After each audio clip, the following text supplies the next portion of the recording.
saya untuk menyambut teman-teman media sekalian. Selamat datang pada teman-teman media yang bergabung dalam Google Hangout pada pagi hari ini dan juga audiens yang mengikuti diskusi CFDS via YouTube Live. Konferensi pers pada pagi hari ini CFDS dilaksanakan untuk diseminasi penelitian CFDS mengenai isu yang masih sangat hangat diperdebatkan dan diperbincangkan di tengah-tengah masyarakat saat ini, yaitu kartu prakerja. Nah, beberapa peneliti CFDS pada pagi hari ini akan mempresentasikan hasil penelitian kami dengan judul Kartu Prakerja Siapa yang Dapat.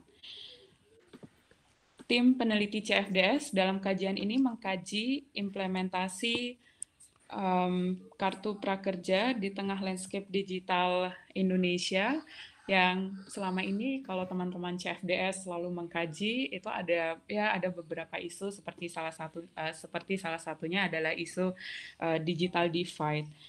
Pada hari ini kita akan ditemani oleh Mbak Trevliana Eka Putri dan Mas Pasca Darmawan sebagai dua peneliti dari CFDS yang akan mempresentasikan hasil penelitian tim CFDS.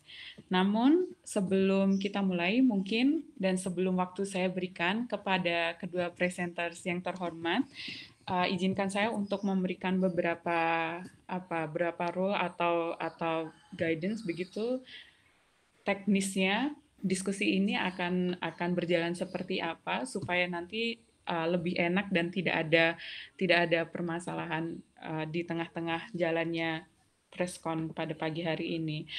Yang pertama, presenters yaitu Mbak Trevliana Eka Putri dan Mas Pasca Darmawan akan menyampaikan pemaparan materi selama kurang lebih 30 menit, disusul dengan tanya jawab baik bagi teman-teman media melalui platform Google Hangout maupun audiens yang mengikuti diskusi pada pagi hari ini melalui kanal YouTube Live. Mungkin bagi teman-teman media di Google Hangout yang ingin bertanya bisa chat begitu, ada fitur chat box di Google Hangout. Teman-teman media bisa mungkin meninggalkan emot atau bisa memberikan pesan nama dan afiliasi teman-teman, dan nanti ketika sesi tanya jawab dibuka akan saya panggil nama teman-teman media begitu. Sementara bagi audiens yang mengikuti jalannya diskusi pada pagi hari ini via YouTube Live bisa meninggalkan pertanyaan di live chat YouTube.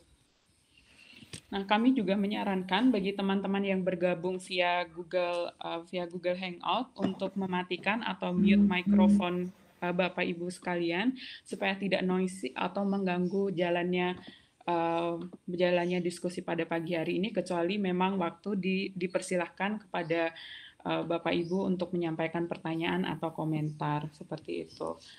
Nah, mungkin itu petunjuk teknis. Mungkin itu petunjuk teknis dari diskusi kita atau konferensi pers CFDS pada pagi hari ini. Tanpa membuang waktu lebih lama, saya berikan panggung dan waktu kepada presenters kami, Mbak Trevliana Eka Putri dan Mas Pasca Darmawan untuk menyampaikan hasil penelitian. Silahkan Mbak Trevi dan Mas Pasca. Oke, terima kasih Mbak Tita untuk waktu yang sudah diberikan. Selamat pagi Bapak Ibu, nama saya Trevliana, biasa dipanggil Trevi, peneliti di CFDS, dan hari ini kami akan mempresentasikan hasil riset kami terkait tentang kartu prakerja. Mungkin sebelumnya saya akan share screen dulu untuk presentasi saya supaya Bapak Ibu bisa lebih mudah melihat apa sih temuan-temuan kami gitu ya, daripada saya cuma ngomong aja gitu. Oke, sebentar.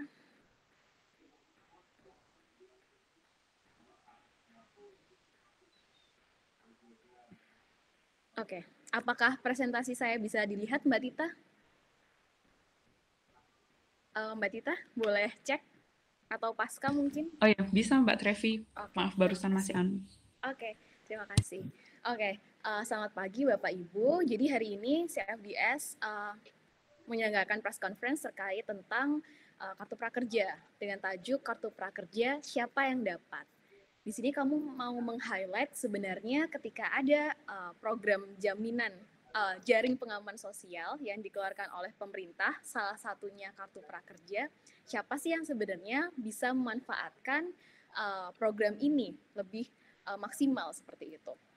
Dengan tentunya melihat sebagaimana fokus riset CFDS terkait dengan lanskap digital di Indonesia. Apakah sebenarnya sudah cukup maksimum untuk kemudian pemerintah mengaplikasikan program seperti ini? Begitu. Riset ini tidak kami lakukan sendiri, tidak berdua, tapi kami dibantu oleh banyak teman-teman riset di CFDS. Berikut adalah nama-nama mereka dan kalau misalnya Bapak Ibu mau mencatat mungkin nama saya dan juga Mas Pasca, ada yang di paling atas, di atas itu Traviana Eka Putri dan juga Pasca Darmawan.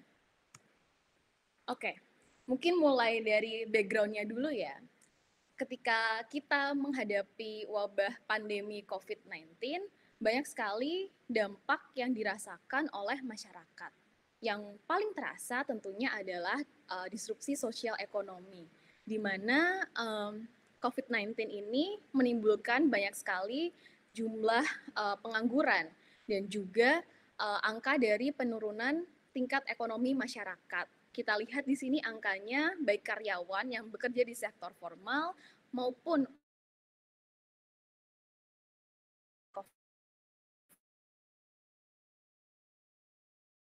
kita melihat sebenarnya sektor apa saja sih yang paling terdampak. Kalau dari Bapak Ibu mungkin juga mengikuti kemarin online sessionnya Bu Sri Mulyani, ada beberapa sektor yang lebih terdampak sebenarnya, paling terdampak dari pandemi COVID-19, yaitu ada sektor pariwisata, sektor transportasi, dan juga keuangan. Nah, seberapa parah sih sebenarnya kalau misalnya kita lihat dampaknya ini untuk kita semua? Baru beberapa waktu lalu juga ada riset yang menyebutkan terkait prediksi akan seperti apa sih ke depannya untuk tingkat pengangguran di Indonesia. Skenario paling ringan yang kita lihat di sini adalah akan adanya muncul pengangguran baru 4,25 juta orang. Begitu. Itu paling ringan. Dan paling buruknya akan ada sekitar 9,35 juta orang yang menjadi pengangguran. Begitu. Jadi kita lihat angka ini besar sekali gitu untuk prediksi dampak dari COVID-19, pandemi COVID-19 terhadap kehidupan sosial ekonomi masyarakat. Seperti itu. Nah, melihat situasi yang ada ini, kita tahu nih kalau misalnya COVID-19 ini kan pandemi global ya, pandemi maka dia global levelnya. Dan negara-negara lain punya juga masalah yang sama gitu.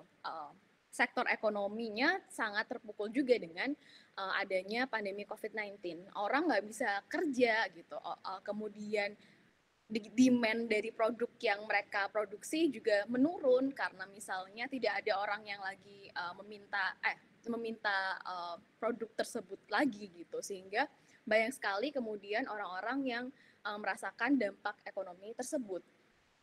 Di sini kami melihat ada beberapa contoh dari kebijakan-kebijakan ekonomi yang dilakukan oleh negara-negara lainnya, baik di Eropa maupun di Asia Tenggara ataupun di Asia Timur sendiri.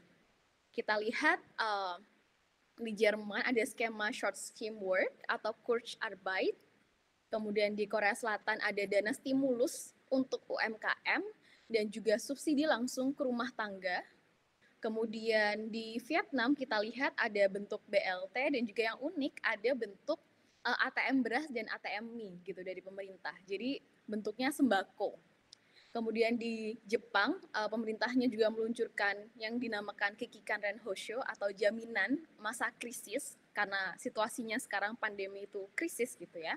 Dan kemudian di Australia juga ada program untuk memberikan job security untuk pegawai dan juga memastikan bahwa UMKM ini tetap dapat bertahan. Kalau kita lihat dari beberapa kebijakan yang dikeluarkan oleh beberapa contoh negara di sini, banyak di antara mereka sebenarnya yang kemudian memberikan bantuan langsung tunai gitu kepada masyarakatnya, ataupun misalnya ketika pegawai tersebut, perusahaan tersebut loyo gitu produksinya karena demand-nya kurang dan lainnya, pemerintah kemudian memberikan dana stimulus supaya orang-orang ini masih tetap bisa bertahan paling tidak sampai 3 bulan ke depan gitu dengan jaminan bantuan keuangan dari pemerintah, sehingga mereka tidak sampai harus misalnya tidak berpenghasilan dalam 3 bulan ke depan di masa COVID-19 ini begitu. Jadi jangan sampai nih kalau misalnya orang tidak mati karena COVID-19 tapi mati misalnya karena tidak mampu membeli basic necessities mereka atau kebutuhan dasar mereka seperti itu. Nah, kemudian kita melihat tanggal 8 April lalu Pak Presiden Jokowi meluncurkan berbagai jenis jaring pengaman sosial yang akan diberikan oleh pemerintah terhadap masyarakat dengan total sekitar 400-an triliun rupiah begitu. Nah, salah satu program yang dicanangkan untuk kemudian membantu membantu pemulihan ekonomi dan juga terutama terkait pengangguran adalah program Kartu Prakerja begitu. Nah, meskipun Kartu Prakerja ini sebenarnya pada awalnya tidak dikhususkan untuk masa pandemi atau masa krisis seperti COVID-19 saat ini, program ini kemudian dimasukkan sebagai salah satu bentuk jaring pengaman sosial khusus COVID-19 karena kemudian anggarannya dinaikkan menjadi sampai dengan 20 triliun begitu. Dengan target penerima sebesar 5,6 juta orang, sampai dengan 18 April kemarin, ada 200.000 orang yang sudah menjadi penerima gelombang pertama gitu dari program Kartu Prakerja. Kita lihat juga di sini ada rinciannya, masing-masing individu akan berhak untuk mendapatkan total bantuan pelatihan sebesar 3,55 juta rupiah dengan rincian 1 juta rupiah untuk mengikuti kelas-kelas yang diadakan oleh program kelas Kartu Prakerja. Begitu, insentif penuntasan sebesar Rp600.000 selama 4 bulan setiap mereka setelah menyelesaikan kelas begitu tiap bulannya, dan kemudian insentif survei gitu. Jadi survei setelah mereka ikut kelas ditanyakan, jadi bentuk evaluasi bagaimana setelah mereka mengikuti kelas tersebut begitu. Di sini juga kemudian mekanismenya nanti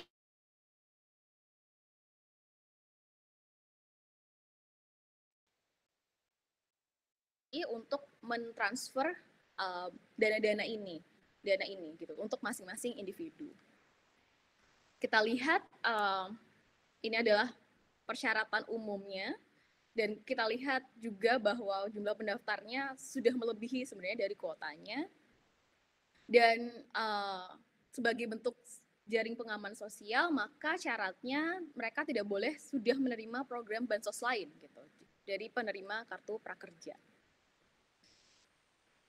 Nah, ketika kita melihat ini kayak wah oke, pemerintah punya satu inisiatif nih untuk bisa meningkatkan skill keterampilan masyarakatnya, terutama mereka yang terdampak oleh layoff misalnya. Namun kemudian program ini menuai banyak kritik ternyata.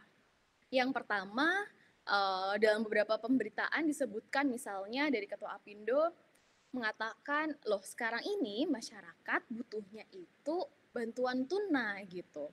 Makanan atau misalnya uang tunai, bukan program peningkatan kapasitas atau keterampilan gitu. Orang sekarang itu di tengah wabah mereka di PHK, nggak butuh untuk bisa punya skill macam-macam, kita butuhnya hal-hal yang tunai langsung gitu yang bisa didapatkan. Kemudian adanya juga kecurigaan terhadap beberapa perusahaan yang kemudian digunakan atau dijadikan rekanan oleh pemerintah dalam program kelas Kartu Prakerja ini. Begitu. Dan yang ketiga adalah kritik dari banyak orang juga, baik dari media maupun dari netizen kalau kita lihat adalah bahwa kelas-kelas yang sama yang ditawarkan oleh kelas kartu prakerja ini itu sebenarnya daripada pemerintah nih atau misalnya harus memberikan insentif orang untuk ngambil kelas tersebut dan bayar, di YouTube tuh sudah banyak yang gratis dan juga bahkan mungkin lebih detail dan lebih lengkap gitu. Kenapa sampai harus bikin kelas khusus misalnya yang harganya lebih mahal kalau di YouTube banyak yang gratis seperti itu. Nah, melihat dari kritik-kritik tersebut dan juga bagaimana bentuk dari kelas kartu prakerja sendiri, kami menanyakan sebenarnya gimana sih potensi dari penerapan kartu prakerja dengan mempertimbangkan lanskap digital di Indonesia begitu. Jadi dari situasi digital, kondisi digital di Indonesia sendiri sebenarnya memungkinkan apakah bagaimana sih kira-kira kemungkinan dari penerapan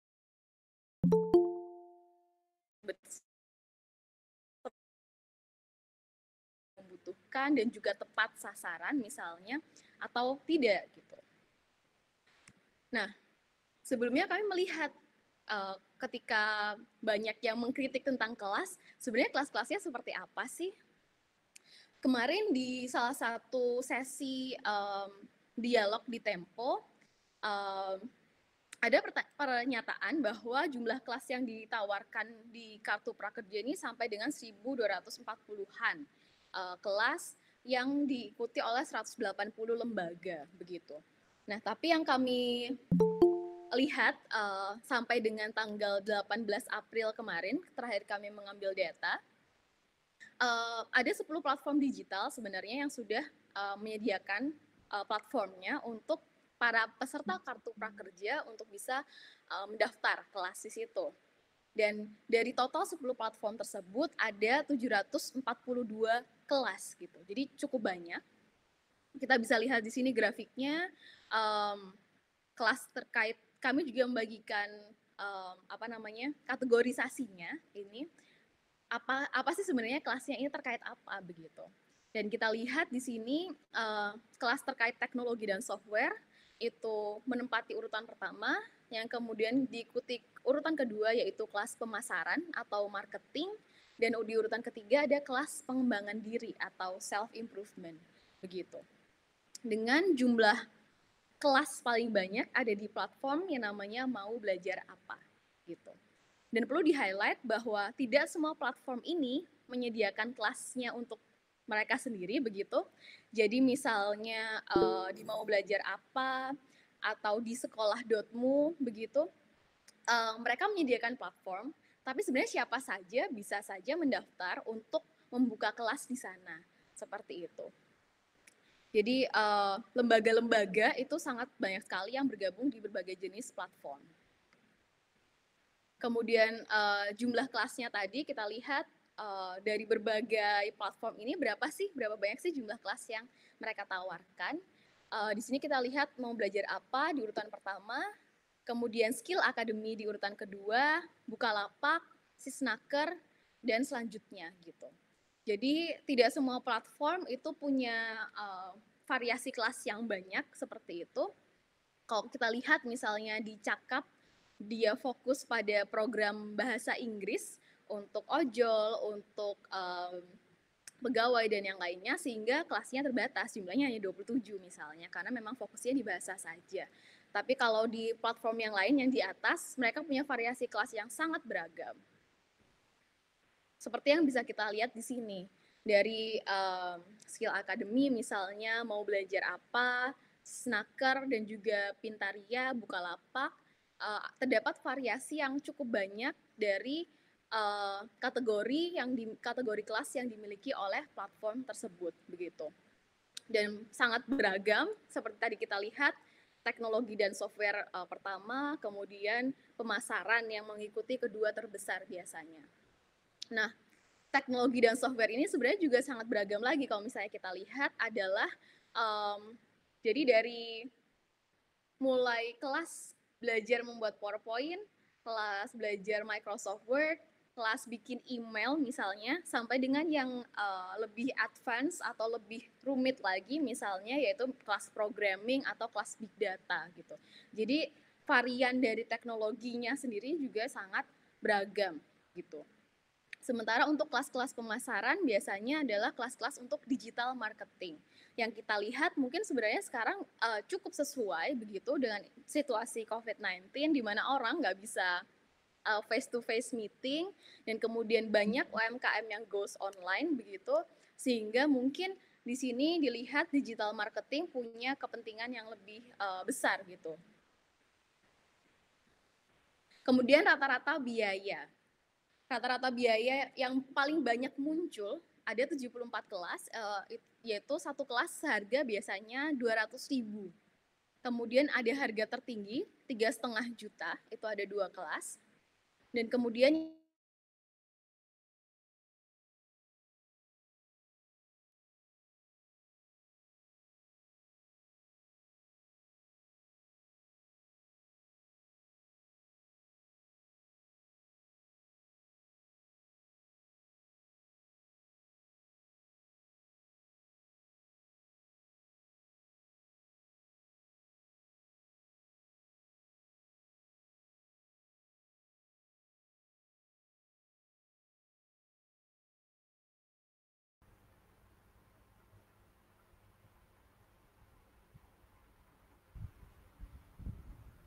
Mungkin bisa saya yang lanjutkan. lain sepanjang 2 jam begitu untuk kelas digital marketing.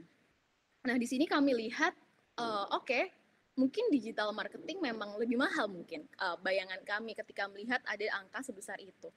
Tapi kemudian ketika kita perbandingkan dengan beberapa kelas digital marketing lainnya di beberapa platform lainnya ataupun lembaga lainnya, harganya sangat beragam dan misalnya salah satu contoh kelas ada di Skill Academy Digital Marketing dengan waktu yang sama 2 jam, itu harganya bisa dipatok 165.000 saja. Kemudian ada juga berbagai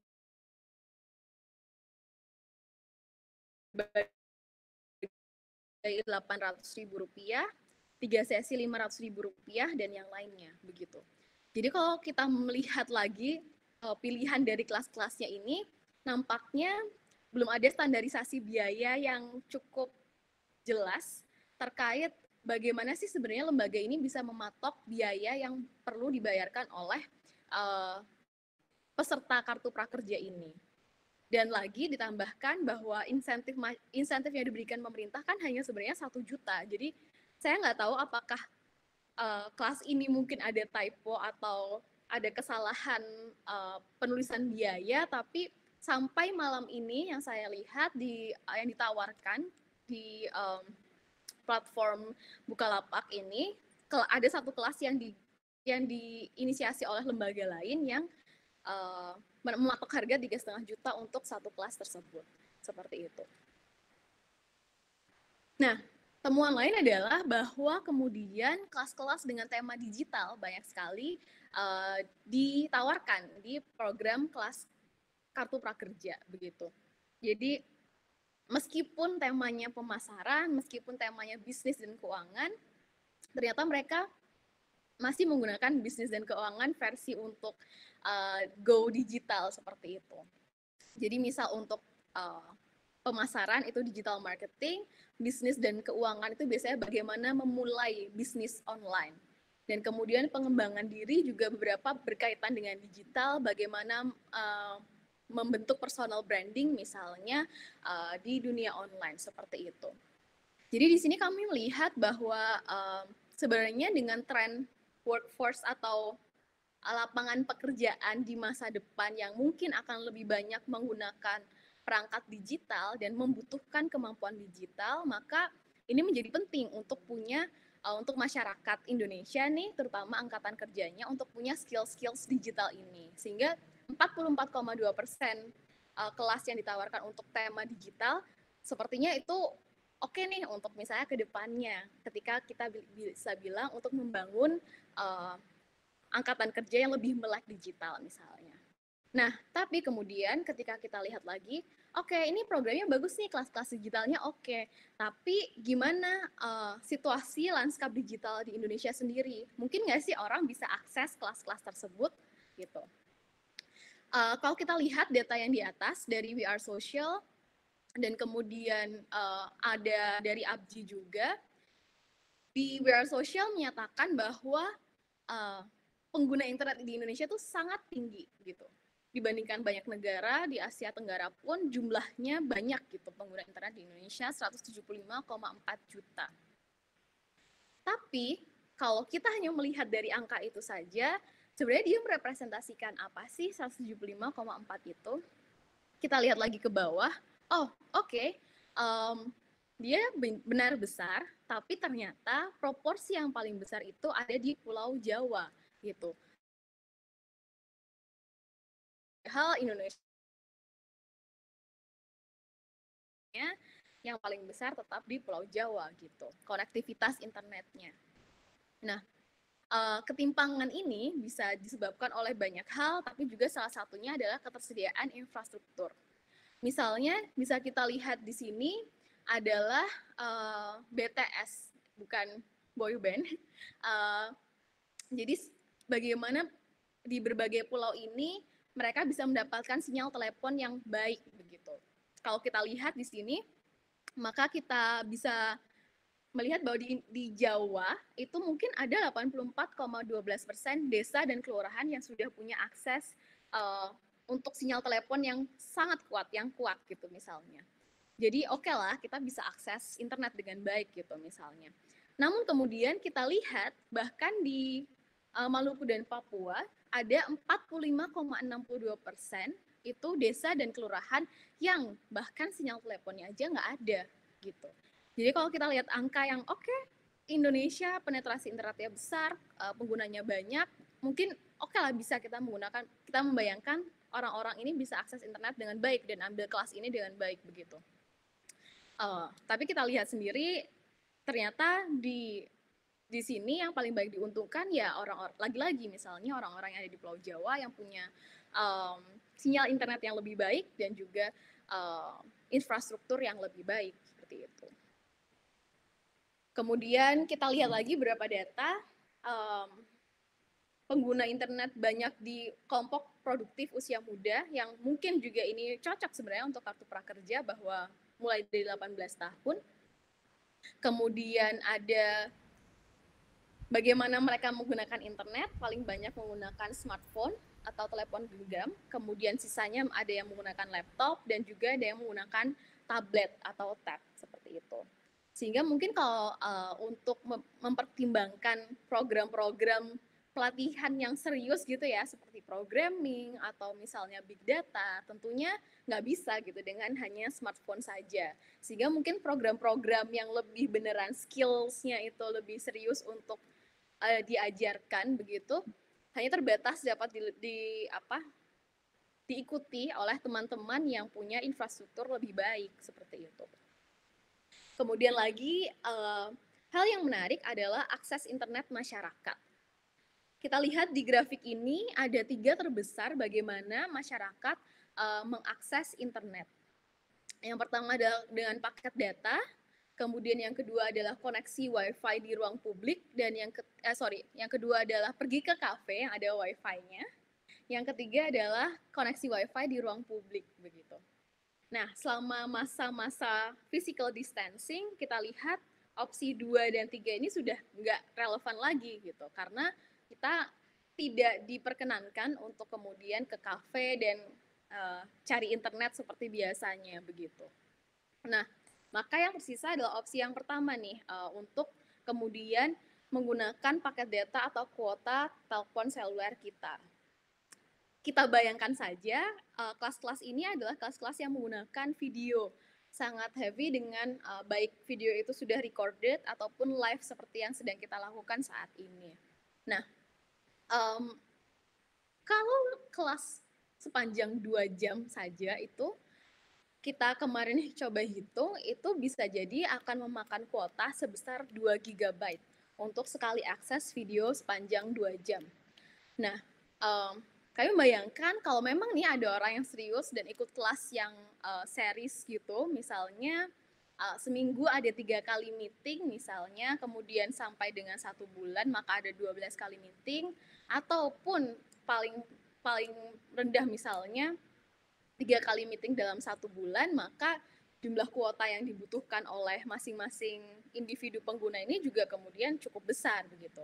Nah, bagaimana orang kemudian ketika di tengah pandemi COVID-19 ini mereka misalnya tidak punya saving gitu, tidak punya tabungan, kemudian bisa mulai mengikuti kelas-kelas ini kalau misalnya mereka dari awal misalnya kesulitan untuk mengakses kuota internet seperti itu. Mungkin di sini nanti yang perlu kami highlight juga kayak oke, it's good bagus ketika orang ini diajarkan skill-skill digital yang dibutuhkan. Tapi wait, pertama-tama mereka bisa nggak sih akses itu dulu gitu.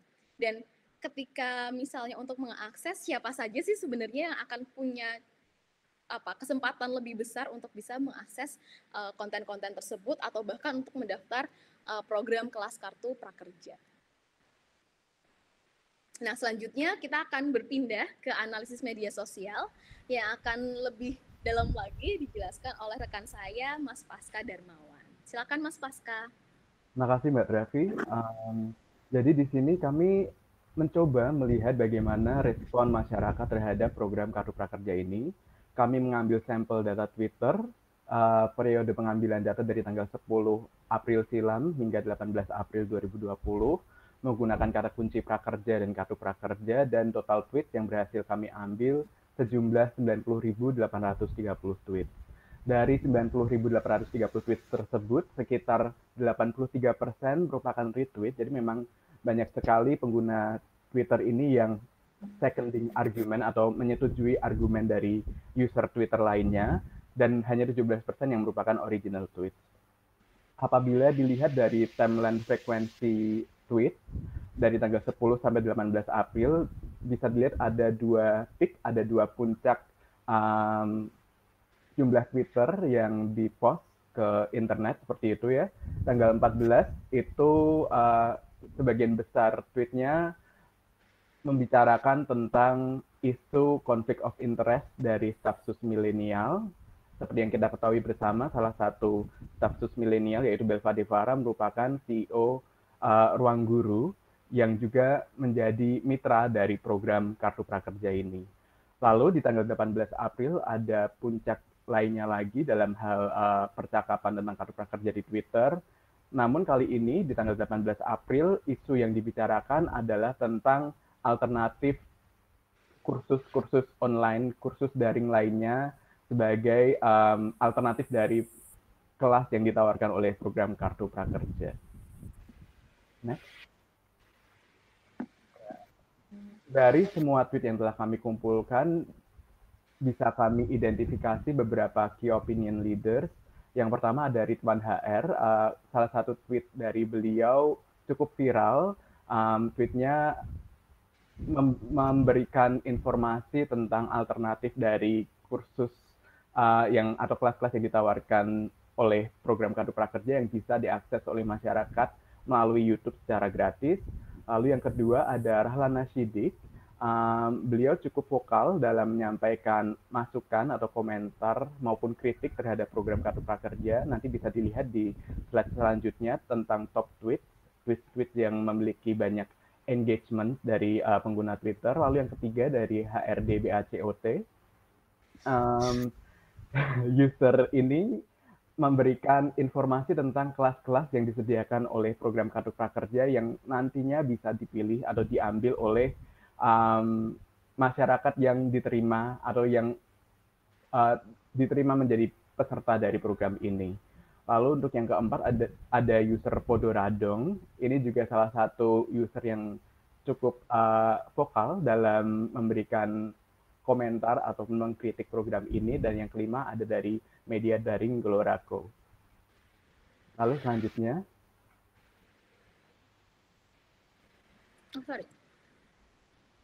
Untuk top tweets-nya, jadi ada 10 top tweets yang kami rangkum di sini. Sebagian besar dari tweets yang memiliki engagement tinggi merupakan tweets yang menyampaikan kritik terhadap program Kartu Prakerja. Lalu ada juga beberapa tweet yang memberikan alternatif kursus daring lainnya sebagai pengganti program Kartu Prakerja apabila tidak diterima dalam program ini. Lalu ada juga tweet yang menjelaskan tentang isi dari program Kartu Prakerja itu sendiri. Seperti yang bisa dilihat dari Ridwan HR, beliau menawarkan atau memberikan informasi tentang channel-channel YouTube yang bisa diakses secara gratis sebagai alternatif dari program Kartu Prakerja. Lalu ada tweet dari Rahlan Nasidik yang memberikan beberapa pertanyaan maupun kritik terhadap program Kartu Prakerja ini, seperti seperti efektivitas pelatihan online misalnya, di mana Rahlan Nasidik ini mempropos atau menyarankan pemerintah untuk mengganti pelatihan online ini dengan bantuan langsung tunai, lalu juga menyoroti permasalahan disbursement insentif dari program Kartu Prakerja ini, di mana hanya terdapat satu bank pemerintah saja, yaitu BNI, sedangkan channel lainnya adalah digital wallet dari startup seperti itu. Lalu yang ketiga menyoroti tentang isu konflik of interest dari status milenial. Bisa di next, Mbak. Lalu yang lainnya juga bisa dilihat foto Rakdong, Lexa, dan Rahlan Nasidik ini sama-sama mengkritik program Kartu Prakerja. Lalu ada satu tweet dari Rizky Dwika yang juga memberikan alternatif lain sebagai pengganti kelas dari program Kartu Prakerja, seperti itu. Lalu selanjutnya, Mbak.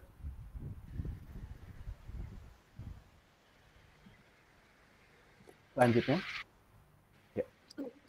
Word cloud? Ya, untuk word cloud-nya, di sini kami juga merangkum beberapa kata yang sering digunakan oleh warga Twitter dalam mengomentari program Kartu Prakerja ini. Ada beberapa kata yang cukup dapat dimaklumi. Mereka kata-kata ini sering digunakan dalam tweet yang berkaitan dengan program Kartu Prakerja, seperti daftar, program, pelatihan, pemerintah. Tetapi juga ada beberapa kata yang cukup menarik untuk disorot lebih lanjut, seperti kata susah di situ, ada di bagian atas, di bawahnya pandemi. Ketika kita melihat tweet yang mengandung kata susah, bisa dilihat bahwa ada satu isu yang muncul dari masyarakat ketika mereka ingin melakukan pendaftaran ke program Kartu Prakerja ini, yaitu masalah akses ke platform registrasi dari program Kartu Prakerja. Ada sebagian masyarakat Indonesia yang mengeluhkan susahnya akses ke platform ini karena masalah server, lalu mereka juga bahkan tidak bisa login, mereka kesulitan untuk mengunggah foto selfie maupun foto KTP mereka, dan lain sebagainya. Ada juga beberapa masyarakat yang mengeluhkan bahwa sinyal di daerah mereka susah, sehingga mereka kesulitan untuk mendaftar ke program Kartu Prakerja ini. Selain itu, isu server yang cukup lambat dan juga bagaimana masyarakat susah untuk loading platform program Kartu Prakerja ini juga menyebabkan cara para calon peserta program Kartu Prakerja ini untuk reload atau untuk loading ulang platform tersebut, website dari program Kartu Prakerja, sehingga hal ini juga dapat memakan kuota yang cukup signifikan dari masing-masing calon peserta ini, seperti itu. Itu sedikit rangkuman dari komentar masyarakat tentang program Kartu Prakerja. Sebagian besar memang para pengguna Twitter ini mengomentari isu tentang konflik of interest dari status milenial, di mana hal ini menjadi overshadow atau menutupi mungkin keluhan dari masyarakat lainnya tentang pendaftaran program Kartu Prakerja dan lain sebagainya, seperti itu. Lalu untuk selanjutnya,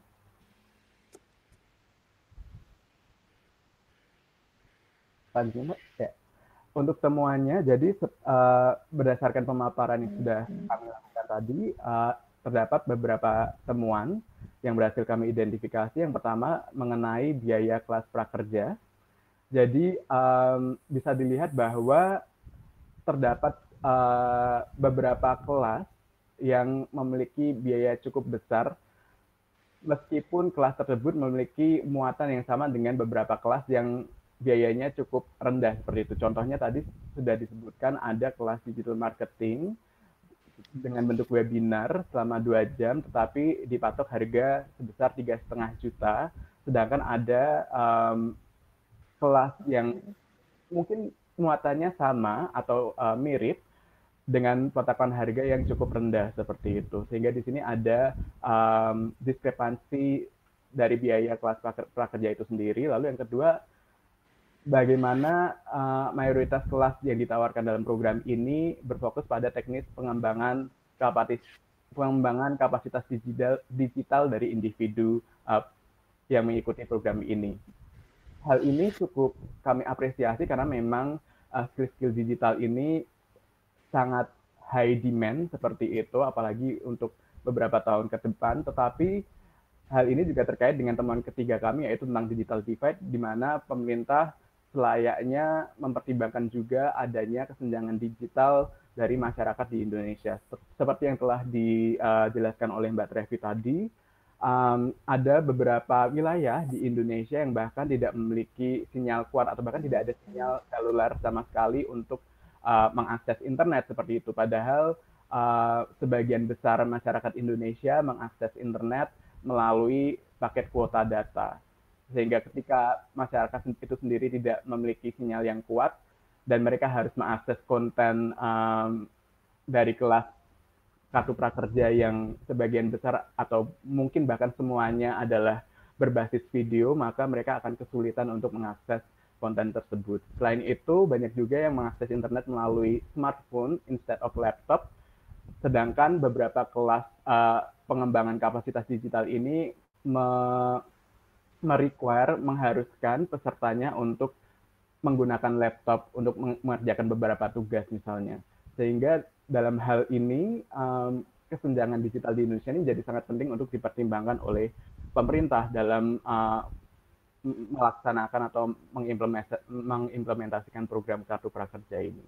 Lalu temuan keempat yang kami soroti adalah tentang privasi data dari peserta kartu prakerja ini. Mungkin Mbak Trevi bisa share screen tentang kebijakan privasi dari program kartu prakerja. Ya, sudah pas. Oke.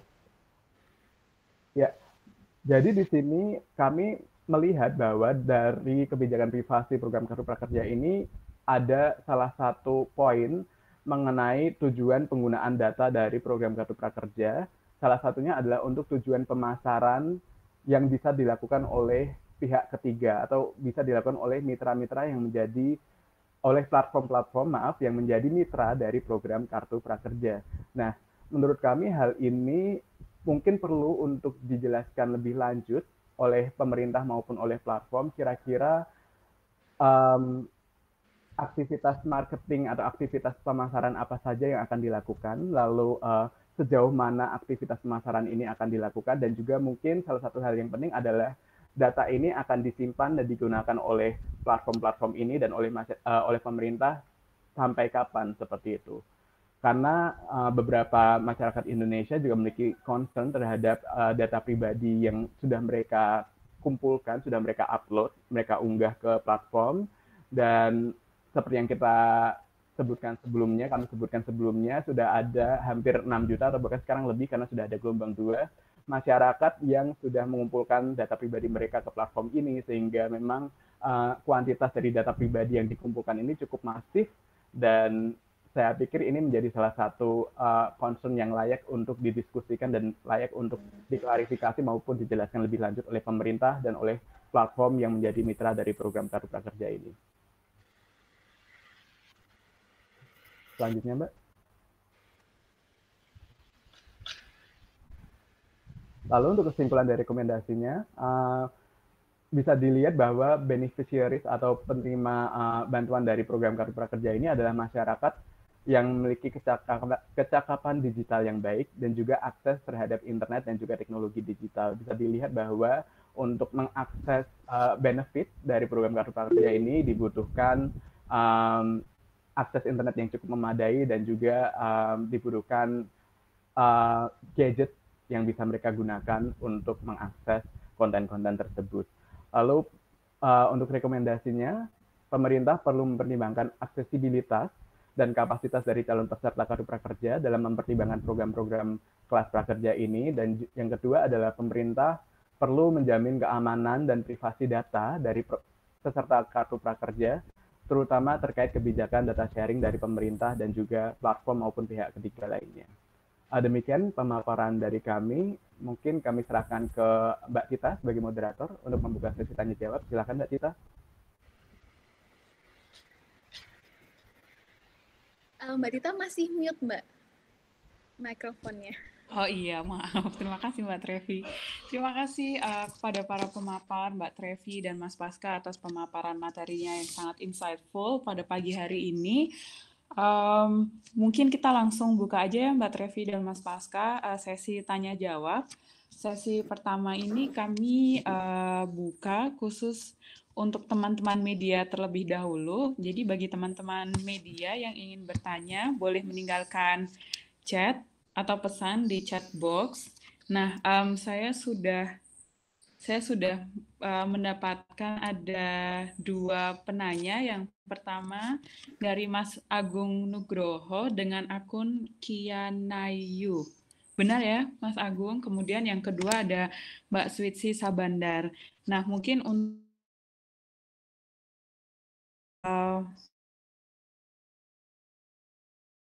media tadi Mas Agung dulu boleh unmute kemudian bertanya langsung. Dibantu unmute host mungkin.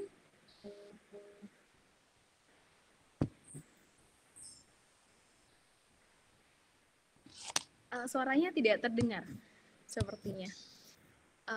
Bisa di-unmute mikrofonnya, Pak? Di tanda mikrofon yang merah itu, Pak.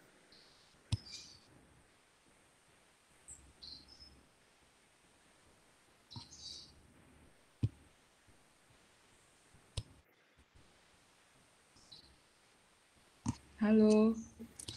Sepertinya masih ke mute sih Mbak Tita. Oh, ya. Atau mungkin kalau misalnya memang atau mungkin pertanyaan selanjutnya ada dari Mbak Switsi Sabandar. Kalau masih ada di sini, boleh mungkin bertanya terlebih dahulu. Boleh unmute mikrofonnya.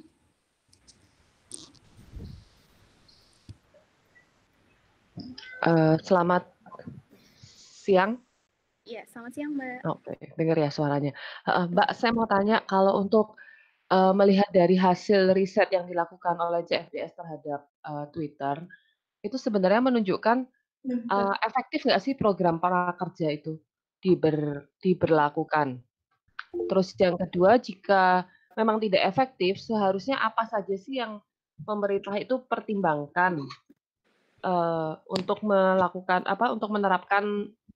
untuk menerapkan program ini gitu. Kalau tadi kan hanya sebatas yang dibicarakan soal server dan lebih ke jaringan internet ya, tapi sebenarnya mungkin bisa nggak sih kasih rekomendasi lebih dari yang tadi sudah dipaparkan gitu, untuk menjaga efektivitas program ini, biar program ini bisa berjalan efektif dan efisien, apa saja sih yang harus dilakukan oleh pemerintah seperti itu mungkin. Bisa mendapat rekomendasi dari hasil riset CFDS. Terima kasih. Oke, terima kasih Mbak Switsi.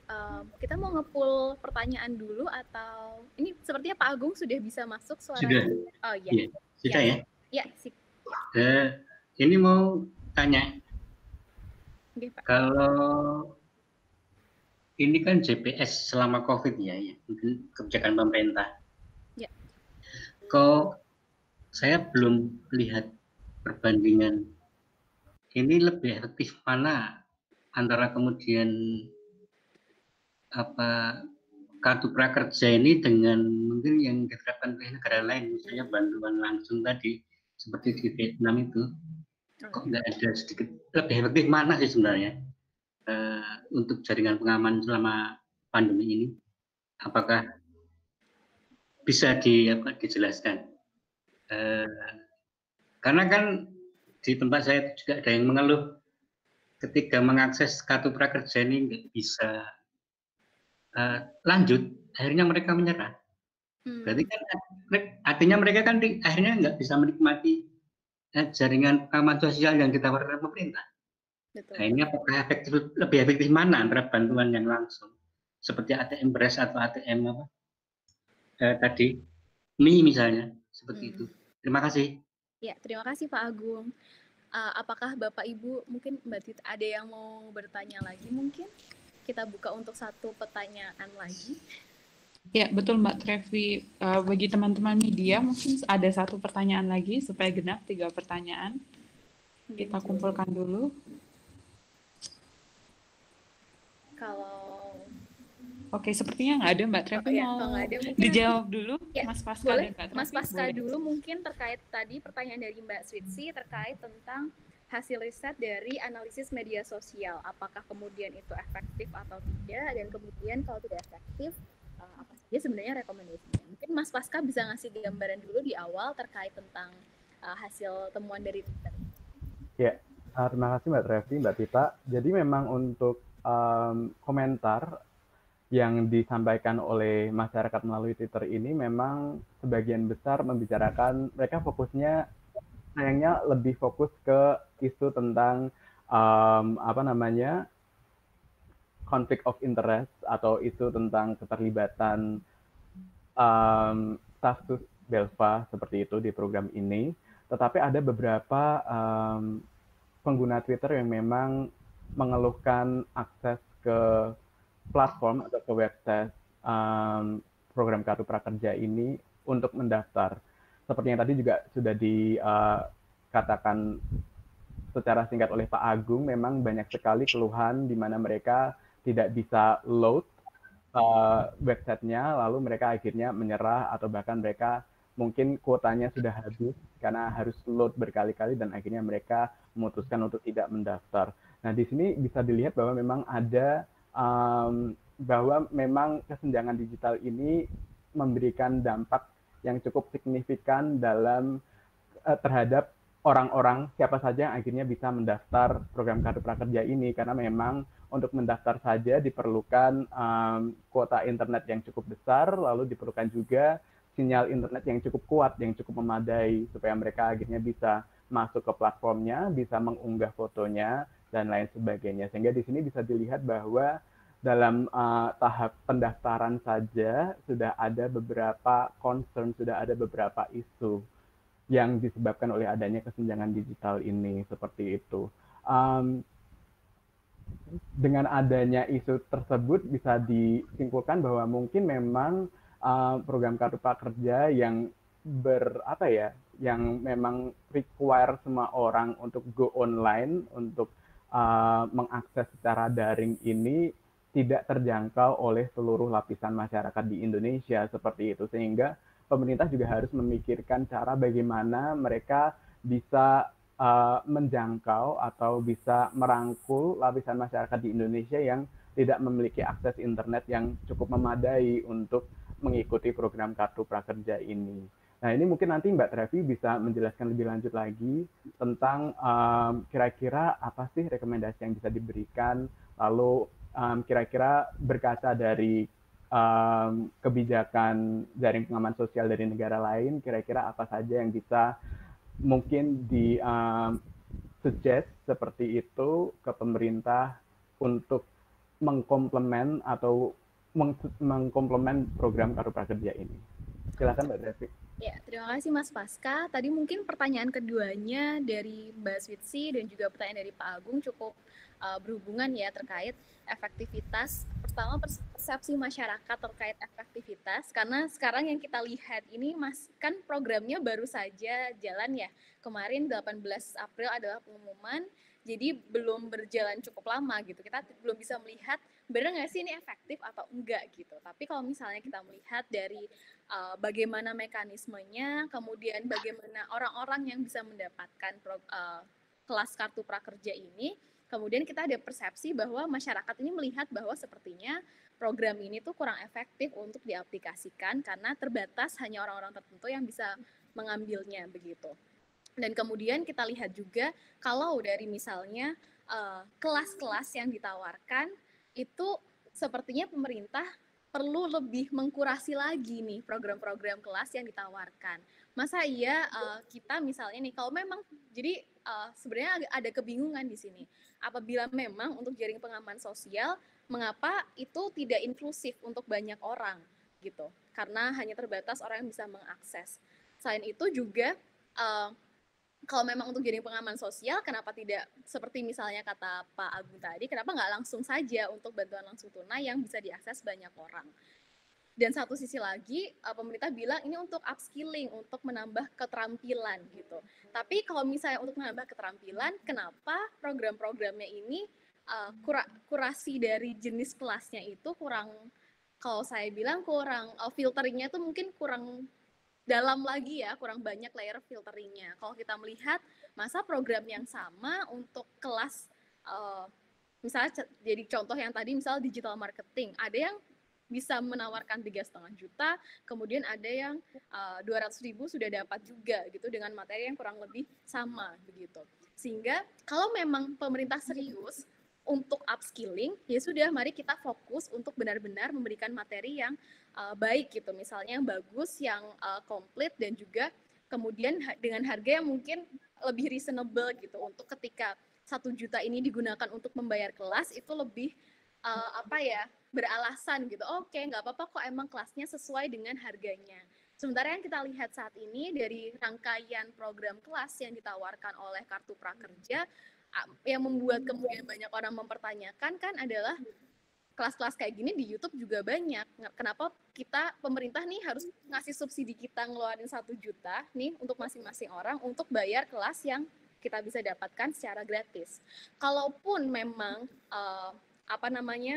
kelas-kelas tersebut materinya sangat bagus, kenapa kemudian mekanismenya bisa diubah, misalnya seperti misalnya menggratiskan konten tersebut sehingga pemerintah yang membeli kontennya itu sehingga orang bisa mengakses langsung misalnya, atau kalau memang itu sudah serius ada kurasi dari keterampilan yang ditawarkan seperti itu.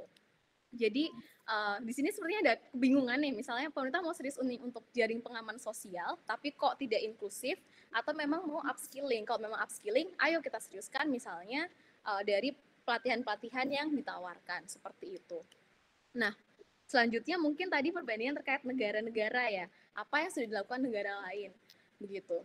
Kalau kita melihat lagi situasi yang kayak gini tuh sulit buat semua orang, mungkin banyak orang yang kemudian tiba-tiba harus di PHK karena misalnya di sektor pariwisata udah nggak ada lagi turis, atau misalnya orang yang mau staycation dan yang lain-lainnya begitu.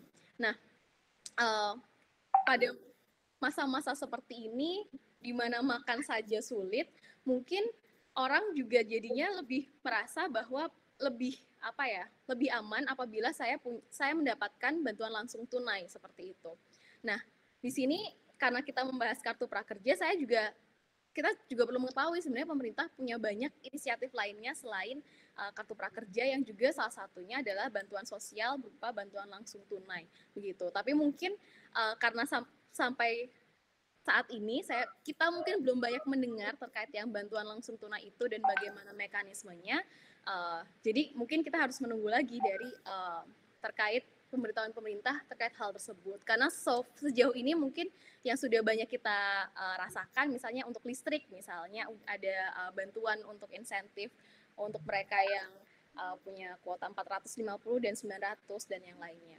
Tapi kalau yang dilihat di negara lain, itu mereka tidak banyak yang menggunakan jaring pengaman sosial model pengembangan keterampilan gitu, karena situasinya krisis gitu. Banyak dari mereka yang lebih mempertimbangkan bahwa oke, orang ini butuh makan sekarang gitu, sehingga kita butuh memberikan mereka bantuan langsung. Ataupun untuk pegawai misalnya, jangan sampai nih mereka di PHK, nggak punya kerjaan, nggak bisa hidup, nggak bisa bertahan, sehingga pemerintah memberikan insentif kepada perusahaan misalnya untuk nalangi misalnya gaji dan yang lainnya seperti itu. Tapi tentu kita perlu memperhatikan kondisi perekonomian tiap negara berbeda-beda, kemudian mengapa negara mengambil kebijakan tersebut juga kalkulasi di belakangnya.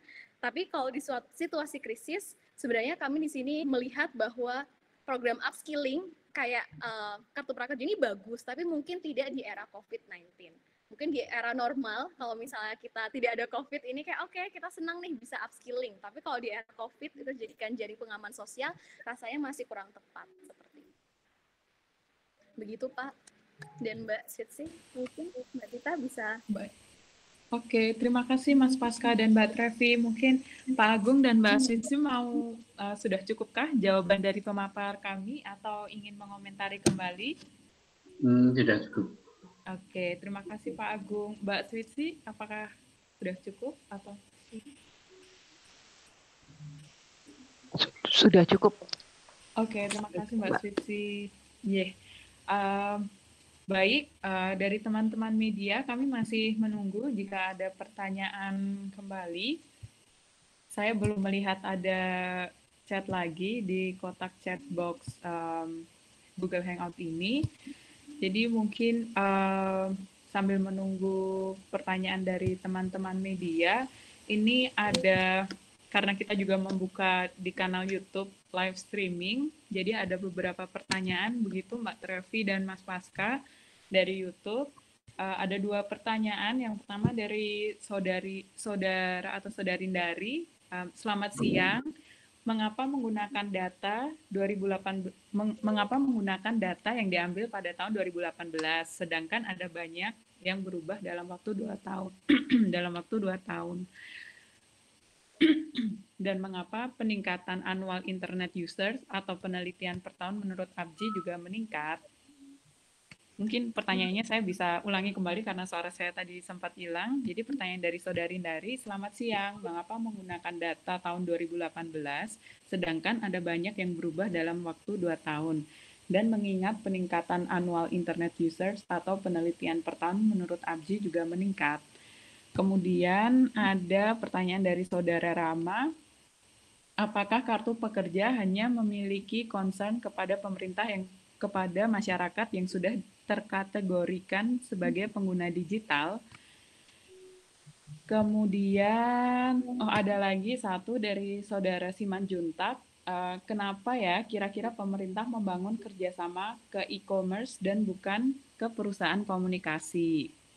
Begitu Mbak Trevi dan Mas Pasca. Mungkin saya bisa mengulangi pertanyaan lagi kalau tadi belum jelas. Mungkin saya akan jawab pertanyaan tadi yang pertama terkait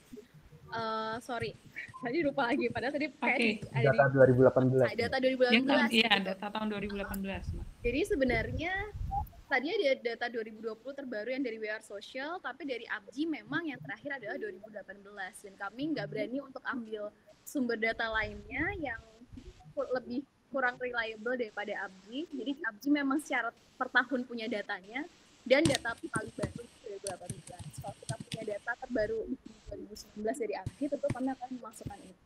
Seperti itu. Kemudian yang kedua tadi, apa ya Mbak Tita? Oh ya, pertanyaan yang kedua ada dari Mas Rama. Apakah kartu prakerja hanya memiliki concern kepada masyarakat yang sudah terkategorikan sebagai pengguna digital? Thank you Mbak Tita, sorry tadi agak lupa. Bayangan saya sebenarnya kalau diajarin pengaman sosial itu harusnya lebih inklusif ya, karena dia ingin membantu orang-orang yang ter-PHK ataupun UMKM yang butuh untuk upskilling gitu.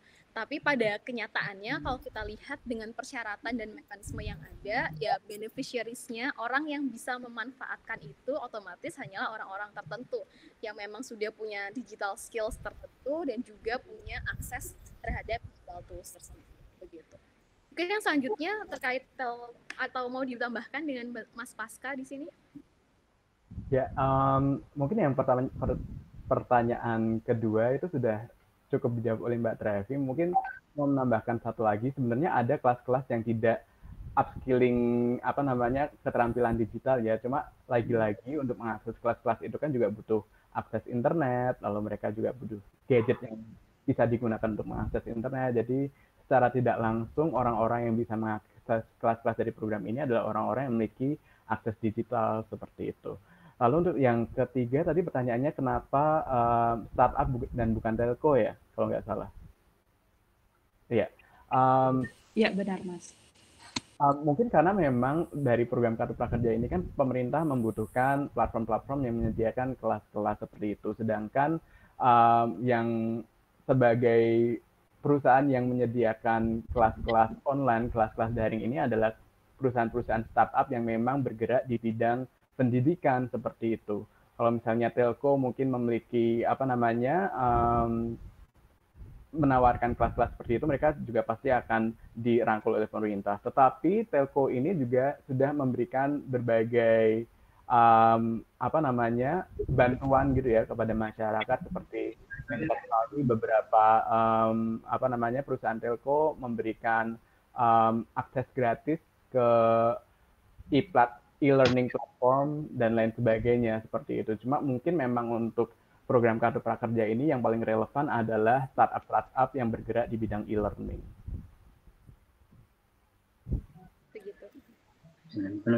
Begitu. Oke.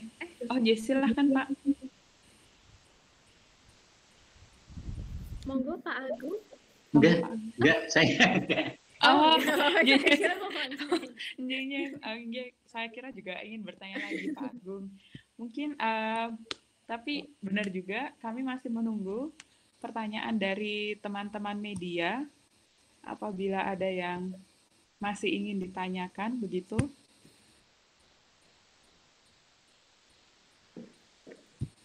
Baik, sepertinya sudah tidak ada pertanyaan lagi nih dari teman-teman media, dan saya barusan cek di kanal YouTube kita juga sudah tidak ada pertanyaan. Kalau begitu, acara konferensi pers pada siang hari ini bisa saya tutup mungkin. Terima kasih sekali lagi kepada teman-teman media yang sudah hadir dalam preskon CFDS pada siang hari ini. Semoga kita bisa bertemu lagi di kesempatan yang lainnya segera. Dan terima kasih juga kepada Mbak Trevi dan Mas Pasca yang sudah memaparkan hasil penelitian CFDS dengan cukup jelas dan insightful tadi pagi. Dengan begini saya tutup acara konferensi pers pada siang hari ini. Terima kasih semuanya dan selamat siang. Ya, selamat siang. Semoga sehat-sehat selalu Bapak Ibu. Selamat siang.